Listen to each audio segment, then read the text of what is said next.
In the endless, sun-scorched desert of Lunareth, daylight was a tyrant. The sun beat down with relentless fury, turning the sand into a sea of fire. But when night fell, the desert transformed. The moon rose, a gentle guardian, and under its silver gaze, life returned. This was the world of the Noctari, the children of the night. For centuries, they had survived by traveling only under the moon's watchful eye, folding their woven tents before the first hint of dawn. Their paths were not carved in sand, but written in the stars, ancient constellations invisible to the harsh light of day. Their ruler was Princess Selene, a leader as luminous as her name. She was born during a celestial spectacle, a rare triple moon convergence that bathed the desert in an otherworldly glow. From that miraculous night forward, she carried a gift, a power that flowed in her veins like liquid starlight. Selene possessed the ability of photonic solidification. She could reach into the night, gather the soft rays of the moon, and freeze them into a solid, glass-like substance that shimmered and pulsed with a life of its own. With this incredible power, she became the architect of her people's survival. She would weave glowing bridges of solid light to cross treacherous dunes that shifted like living creatures in the dark. She crafted shields of shimmering silver to protect her people from the shadowy predators that hunted in the moonless voids. She could even build ladders of light that seemed to stretch into the heavens, allowing her scouts to climb towards the stars themselves. For the Noctari, moonlight wasn't just magic, it was their shelter, their guide, their very lifeline. One fateful night, the tribe's journey brought them to the edge of the Karzal Canyon.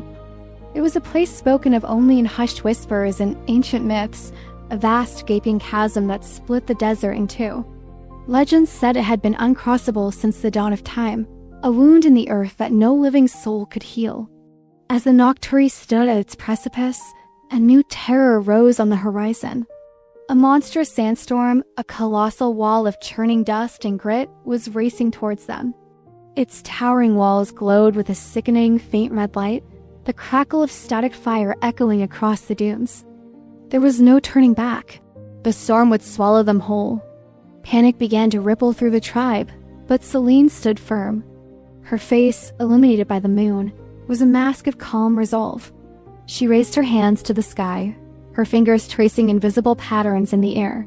The moonlight answered her call, flowing towards her like a river of silver. She began to weave, pulling threads of light from the heavens and spinning them into a solid form. A bridge of frozen radiance began to stretch out from the canyon's edge, extending into the black void. It hummed with a soft, ethereal energy, each step solid yet weightless. The children crossed first, their small faces filled with a mixture of fear and wonder as they walked on a path made of pure moonlight.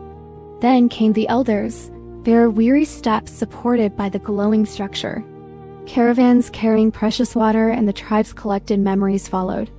The entire nation was suspended between the earth and the sky, held aloft by Selene's power. But as the last of her people began to cross, a cold dread washed over Selene. Something was terribly wrong.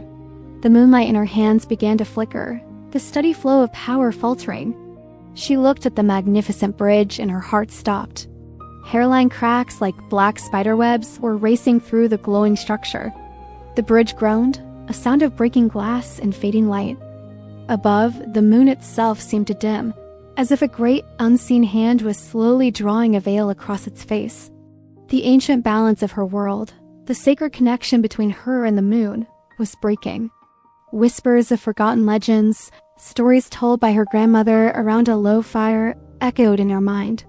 They spoke of the source, a hidden celestial well buried deep beneath the earth, the very heart of the moon's power on Lunareth. Long ago, the tribe's ancestors had sealed the source to prevent mortals from abusing its immense energy. Now, Selene realized the horrifying truth. Something or someone was down there in the depths of the Karzal Canyon, siphoning the moon's power away at its very core. With half her people still in the bridge, suspended over an abyss of absolute darkness, Selene was faced with a harrowing choice. She could try to hold the bridge together, draining her own life force until nothing was left, or she could abandon her post to find the source and risk everyone falling into the void. She chose the path of a true leader. Focusing all her will, Selene drove a portion of her own essence, her very soul, into the bridge, anchoring it to the canyon walls. The light of the bridge flared, stabilizing, but she felt a sharp, agonizing drain on her strength. It was a temporary fix, a desperate gamble. Without a moment to spare, she spun a thin, fragile ladder of light and descended into the canyon's suffocating darkness.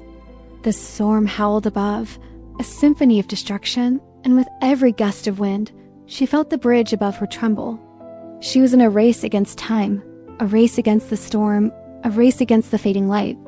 Deep below, in the belly of the canyon, she found it.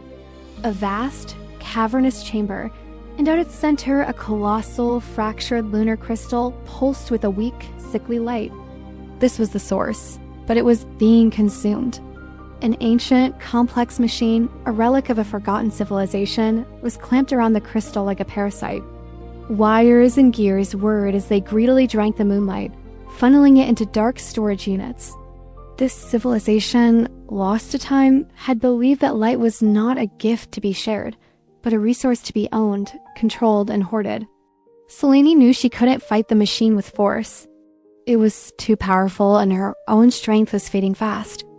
The bridge above her groaned again, and she could feel the terror of her people. In that moment of desperation, she found clarity. The problem wasn't just the machine. It was the idea of control itself. Her own power was based on freezing light, holding it captive. She had to let it go. Instead of attacking the machine, she did the opposite. She opened her heart and released her grip on the moonlight, not just from the bridge, but from within herself. She let go of the control, the shaping, the solidification. She allowed the moonlight to flow freely, to be what it was always meant to be, wild, untamed, and unbound. A tidal wave of pure, raw lunar energy surged from her and slammed into the fractured crystal. The source, finally liberated, pulsed with renewed vigor. The overload was too much for the ancient machine. It sputtered, cracked, and with a final shuddering groan, shattered into a million pieces. Instantly, the bridge above her blazed with brilliant, stable light. The storm, as if its dark energy had been broken, passed harmlessly overhead, its fury spent. As the first light of dawn painted the horizon, the last of the Noctari stepped safely onto the other side of the canyon. The bridge of moonlight held firm until the moon itself faded naturally into the morning sky. Selene emerged from the canyon as the sun rose, changed.